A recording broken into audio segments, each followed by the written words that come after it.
नमस्कार, बहुत स्वागत है आप सभी का। आप देख रहे हैं इंडिया डेली 24/7। मैं हूं आपके साथ नैना यादव, लेकर हाजिर हूं हमारा खास शो पूछता है इंडिया। बात दलाल पाकिस्तान की दगाबाजी की। पाकिस्तान एक और तो सऊदी अरब अपने जवान तैनात कर रहा है, फाइटर जेट्स भेज रहा है, और दूसरी ओर ईरान के साथ में बातचीत का दिखावा भी कर रहा है। अब सवाल ये खड़े हो रहे हैं कि क्या मुनीर और शाहबाज मिलकर किसी बड़ी साजिश को अंजाम देने की कोशिश कर रहे हैं। दरअसल ये सवाल इसीलिए और अहम हो जाते हैं क्योंकि मिडिल ईस्ट के इस तनाव की वजह से पूरी दुनिया परेशान है, और इस तनाव की जद में पूरी दुनिया कहीं ना कहीं है। लोग उम्मीद देख रहे हैं, उम्मीद से कि आखिर मिडिल ईस्ट की ये आग कब बुझेगी। लेकिन कोई है जो एक तरफ हाथ में पानी का एक तरह से संकेत देता है, लेकिन असल में वो उस आग को बढ़ाने का काम कर रहा है, और वो है पाकिस्तान। कैसे बताएंगे आपको इसका हर एक पहलू।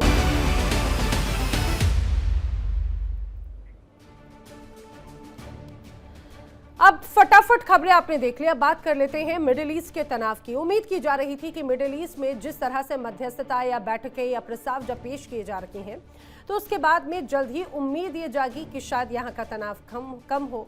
लेकिन दरअसल असल में अमेरिका ने जिसे दलाल बनाया, दलाल पाकिस्तान, उसकी असल की करतूत सामने आ गई, उसकी असलियत सामने आ गई। खुद को मुस्लिम जगत का रहनुमा होने का दावा करने वाला पाकिस्तान मिडिल ईस्ट जंग में बीच में दोहरी चाल चलता हुआ नजर आया।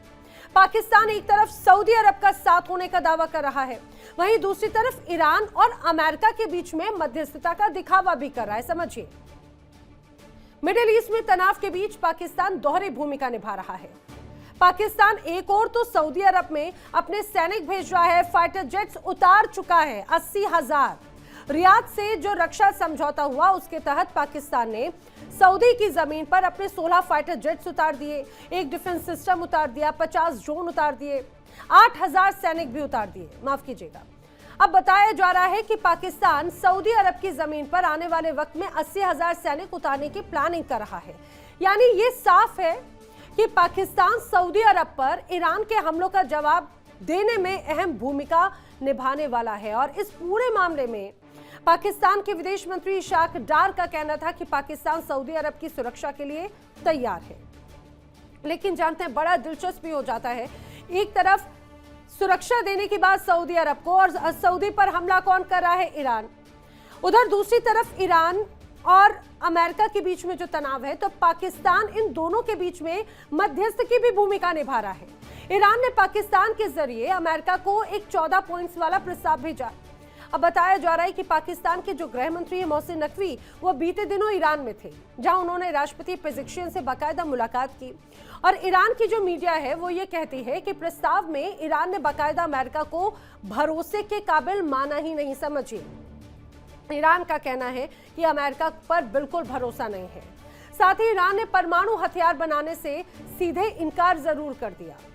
अब पाकिस्तान कहने को तो अमेरिका और ईरान के बीच में मध्यस्थता कर रहा है, लेकिन असल में हो क्या रहा है, वो ना तो अमेरिका को नाराज कर सकता है, ना ही नाराज ईरान को कर सकता है। ईरान की मिसाइलें और ड्रोन का सामना करने की स्थिति में तो वैसे भी नहीं है।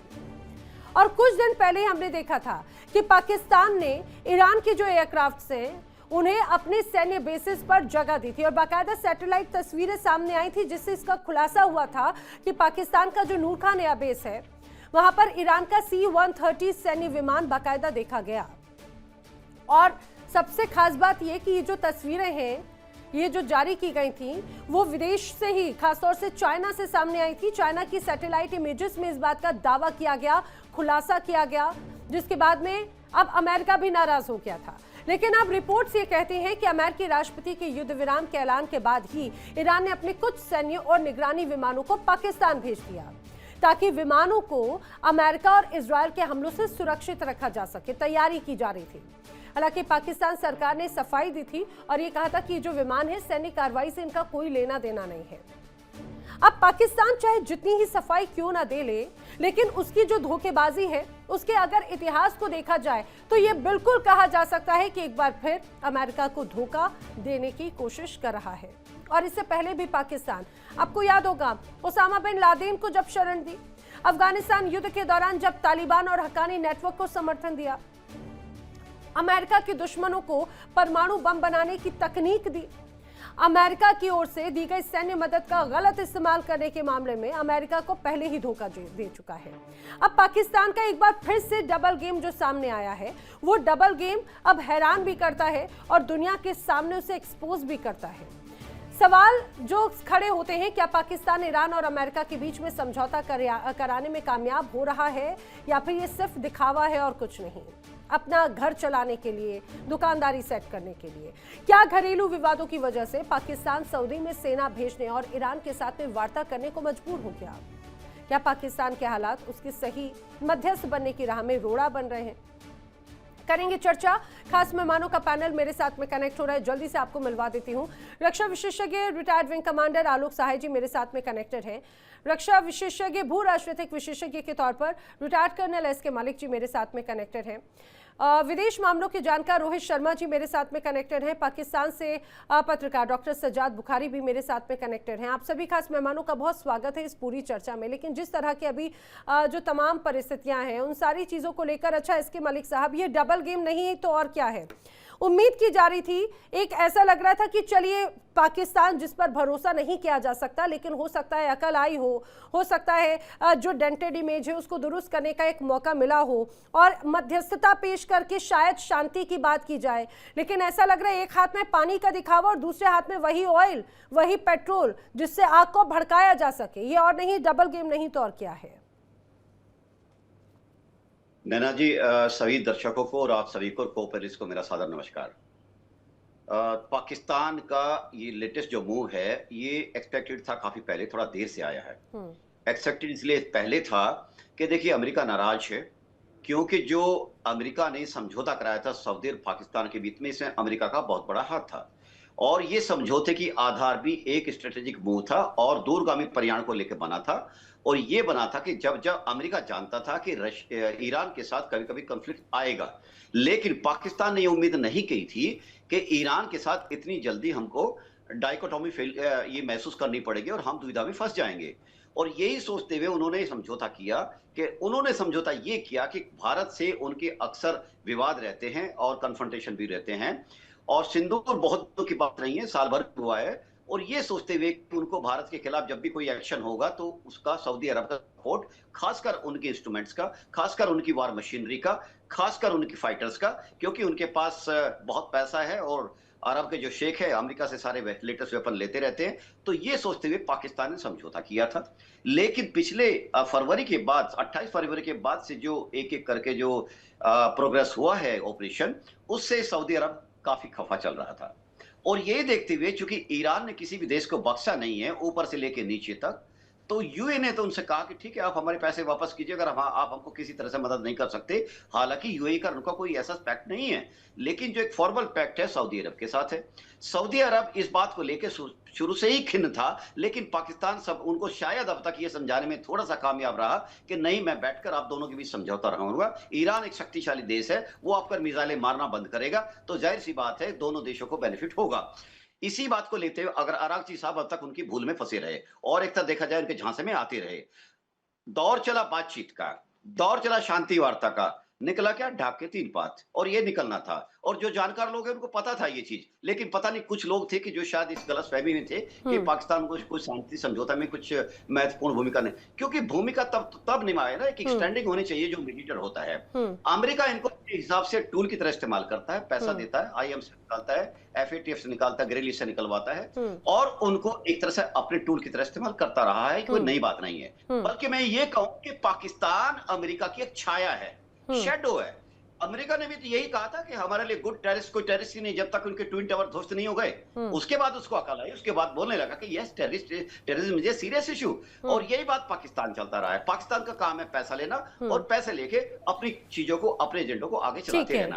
अभी भी मैं कहूंगा ये कोई, मुझे नहीं लगता ये उनके मसौदे का या जो उनके बीच में समझौता हुआ उसका पाकिस्तान उसका पालन कर रहा है। देखिए पाकिस्तान ने अपने वहां पे तैयारों को और जो अपने उनके GF-17 के हैं और 8000 फौजी उनको किराए पे दिया है। मैं इसलिए कह रहा हूं कि खबरें ये बिल्कुल साफ पुष्ट है कि सऊदी अरबिया उनका मेंटेनेंस खर्च सारा वही देगा जब तक कि ये लोग वहां पर डिप्लॉय रहेंगे। तो इस डिप्लॉयमेंट के तहत पूरा का पूरा एक्सपेंसेस वो सऊदी अरब के हेड में जाने वाला है, वहां के बजट में ठीक हेड है, में एक जाने बार वाला अब मैं है। जल्दी से इसी का ही जवाब एक बार सज्जाद से भी ले लेती हूँ। सज्जाद, एक तरफ आप ईरान को अपना भाई कहते हैं, ठीक है, सऊदी के साथ में आपका पैक्ट है, लेकिन ये डबल गेम आखिर कैसा? वही बड़ी उम्मीद जताई जा रही थी कि मध्यस्थता होगी, पाकिस्तान शायद शांति की बात कर रहा है, शायद मिडिल ईस्ट में जो पूरी दुनिया में एक बड़ा भूचाल आया हुआ है मिडिल ईस्ट के इस तनाव के बाद से, तो शायद उसमें एक पॉजिटिव अप्रोच होगी, लेकिन ये तो डबल गेम हो गया। लोग समझ नहीं पा रहे मध्यस्थता वो शांति के लिए है या फिर युद्ध को कंटिन्यू करने की, या वो सिर्फ मध्यस्थता दिखावा है। नैना, बहुत शुक्रिया, आदाब अर्ज़ है। आप पाकिस्तान यानी इस्लामाबाद और रियाद के दरमियान जो डिफेंस पैक्ट की बात कर रही हैं, तो मैं ये चाहूंगा कि मलिक साहब थोड़ा सा पस मंजर और तारीख को जो है वो पढ़ कर आप आएंगे तो बड़ा अच्छा आप तज्जिया कर सकेंगे। पाकिस्तान और सऊदी अरेबिया के दरमियान जो है वो सिर्फ एक सिफारती ताल्लुकात नहीं है, बल्कि आपको ये पता होना चाहिए हमारे लिए हरीमैन शरीफैन की हुर्मत जो है वो अपनी जान से भी ज्यादा हमें अजीज है। और आपको भी पता है कि पूरी दुनिया और अगर आप तारीख का बोल रहे हैं सज्जाद, तो शायद वही है कि 17 सितंबर 2025 को strategic mutual defence pact sign हुआ। उसमें लिखा है aggression against one is aggression against both, basically, right? जी, मैं यही कह रहा हूँ, आप मुझे पूरा सुन लेंगे, आपको समझ आ जाएगी बात की। वो क्यों किया, उसकी वजह क्या है, वो भी मैं आपको बताता हूँ। सबसे पहले आप साउथ ईस्ट एशिया का सबसे बड़ा मुल्क सऊदी अरेबिया, जो कि 8 गल्फ कंट्रीज के सरहदों के साथ जुड़ा हुआ है, आपको पता है, एक तरफ इराक है, ओमान है, कतर है, बहरीन वगैरह है, उसकी एक अपनी जो स्ट्रेटेजिक इंपॉर्टेंस है वो तो अपनी जगह पर है। लेकिन हरीमैन शरीफैन को लेकर पाकिस्तान और जो सऊदी अरेबिया है उसके माबैन पहले भी शराकत दारी जो है वो बड़ी मिसाली शराकत दारी है। इवन कि उनकी एयरफोर्स की बात करें, उनकी ट्रेनिंग या जॉइंट हमारी मिलिट्री कॉपरेशन जो है उसकी बात करें, या हमारी स्ट्रेटेजिक पार्टनरशिप की बात करें, वो अपनी जगह पर मौजूद है, आज भी मौजूद है। लेकिन आपको इस डिफेंस पैक्ट के बारे में सिर्फ इतना पता होना चाहिए कि ये इंस्टीट्यूशनाइजेशन है, ये इंस्टीट्यूशंस बिल्डिंग के लिए जो है ये काम किया गया है, उसमें आप भले जो मर्जी है शामिल कर दें। तो ये स्पेसिफिक जो है हमें उन खतरात के लिए जो कि आपकी फादरलैंड से खतरा है, उस फादरलैंड के लिए हमने बंदोबस्त किया। और आप भी अब करीब आ गए हैं, क्योंकि आप अपनी पिटाई से तो बच नहीं सके, तो आपने सोचा कि अभी हम यूएई के साथ फादरलैंड, वही फादरलैंड ना सज्जाद, जिनके साथ में अब आप भी एक तरफ सऊदी के साथ में डिफेंस पैक्ट, दूसरी वही फादरलैंड जिसके साथ में स्टेबलाइजेशन फोर्स का आप हिस्सा बन रहे हैं, उसी आप अपने तमाम जो फिलिस्तीनी भाई हैं उन्हीं के खिलाफ हथियार उठाने के लिए, वही फादरलैंड। देखिए, अभी आपने खुद ही एडमिट कर दिया कि स्टेबलाइजेशन फोर्स है ना, मिलिट्री फोर्स तो नहीं है। तो स्टेबलाइजेशन फोर्स का पाकिस्तान पार्ट है। शब्दों में ना खेले सज्जाद, सब शब्दों में ना खेले। आप भी पत्रकार हैं, मैं भी पत्रकार हूँ, शब्दों में ना खेले। मैं आपको शब्दों में नहीं खेल रहा, आपने खुद कहा कि नहीं कहा कि अमन के लिए पाकिस्तान स्टेबलाइजेशन फोर्स है कि नहीं, आपने खुद तो हथियार उठाएंगे अमन के लिए। नहीं तो स्टेबलाइजेशन आप तो इजराइल के अगेंस्ट है शुरू से, आप उसी इजराइल का हिस्सा बनेंगे ना फिर तो। बिल्कुल है। मैं आज कहता हूं, मैं पाकिस्तान से बैठ के आपको यहाँ पे कहता हूं, मुझे किसी का खौफ नहीं है। नापाक रियासत है, नाजायज रियासत है, उसको कोई तस्लीम नहीं करता। वो काबिज है यूरोप से और कहां से उन्होंने कचरा जमा करके आके जो है गजा के और फलस्तीनियों की जो है जमीन पर उन्होंने कब्जा किया हुआ है। अक़वाम मुत्तहिदा की मुतादिद रेजोल्यूशन मौजूद है, मुतादिद ममालिक ने उनको आज तक एक्सेप्ट भी नहीं किया है। तो पाकिस्तान जो है वो तो अपने पासपोर्ट पर मेंशन करता है कि हम इजराइल को किसी सूरत में बतौर रियासत तस्लीम नहीं करते। और हमें जब मौका मिलेगा इजराइल की ठुकाई के लिए, तो अभी हम थोड़े और भी करीब आ गए हैं, तो हम आपकी फादरलैंड की भी ठुकाई करेंगे और आप हमारे थोड़े और भी करीब आ गए हैं, तो यहाँ पर भी हम आपकी ठुकाई कर देंगे। हो गया सज्जाद, फैक्ट की बात करते। अच्छा आलोक साहे जी, यही सारी बातें कर करके मुझे लग रहा है यही चूरन जो है जनता को दे दिया गया, और यही सारी बातें कर करके ईरान के साथ में भी बड़ी धोखा, बड़ी दगाबाजी भी हो गई। आप भी कुछ कह रहे थे, मीडिएटर बनकर धोखा नहीं तो और क्या। एक तरफ ये कहा गया भाई सीज फायर की बात हो रही है, दूसरी तरफ अमेरिका को भी बड़ा धोखा दे दिया। इजराइल को लेकर हिंदुस्तान पर तो जरूर गरिया जाते हैं, लेकिन अमेरिका के सामने ऐसा लगता है सांप सूंघ जाता है। नैना जी, देखिए ये लोग ऐसे हैं, ये बिल्कुल ट्रम्प की जैसे है ना बात करते हैं, वैसे ही इनकी भाषा लगती है। अभी देखिए कहते हैं कि इन्होंने ठोका हमें। अरे भाई ठोका तो क्यों हो जाता है ना आलोक साहे जी, वो कॉपी पेस्ट वाली बात है। सऊदी अरब के पास क्यों गए हो पैक्ट करने के लिए? देखिए इंडिया डेली 24/7 अब आपकी स्मार्ट टीवी पर। इंडिया डेली मौजूद है सभी डिजिटल प्लेटफॉर्म पर लाइव और लगातार। इंडिया डेली 24/7 हर दिन राष्ट्र को समर्पित।